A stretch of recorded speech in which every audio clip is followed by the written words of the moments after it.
Hello guys, welcome to Sangeeta's blog. তো অনেক দিন পর আবার ব্লগ বানাচ্ছি। অ্যাকচুয়ালি কলেজের জন্য টাইম হয় না আবার ব্লগ বানানো। তো আজকে আমরা ব্লগটা হচ্ছে আমাদের কলেজে আনন্দম আসতে চলেছে, তো সেটার আমাদের প্র্যাকটিস শুরু হয়ে গেছে। আজকে ফার্স্ট ডে প্র্যাকটিসে। তো আমি চললাম কলেজের উদ্দেশ্যে। এই যে আমরা আমাদের কলেজে পৌঁছে গেছি। এবার আমি যাব আমাদের রুমে। এখানে হচ্ছে আমাদের গান সিলেক্ট হচ্ছে আজকে। আমরা কয়েকজনই এসেছিলাম আজকে, যেহেতু ফার্স্ট ডে, তো কিছু গান টান সিলেক্ট হয়ে গেল। দেন আমরা আমাদের প্র্যাকটিস স্টার্ট করলাম। এখন আমরা এখন ডান্স ভিডিও করছি না, ছোটো প্র্যাকটিস টাইমটাও করছি না, একদম দেখা হবে স্টেজে।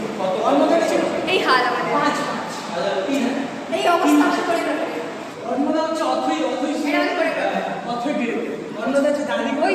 সো প্র্যাকটিস আমাদের কমপ্লিট। এবার আমরা যাচ্ছি বাড়ির উদ্দেশ্যে। ভর দুপুরবেলা পুরো মুখে চোখে সব রেখে চললাম বাড়ি। Bye bye.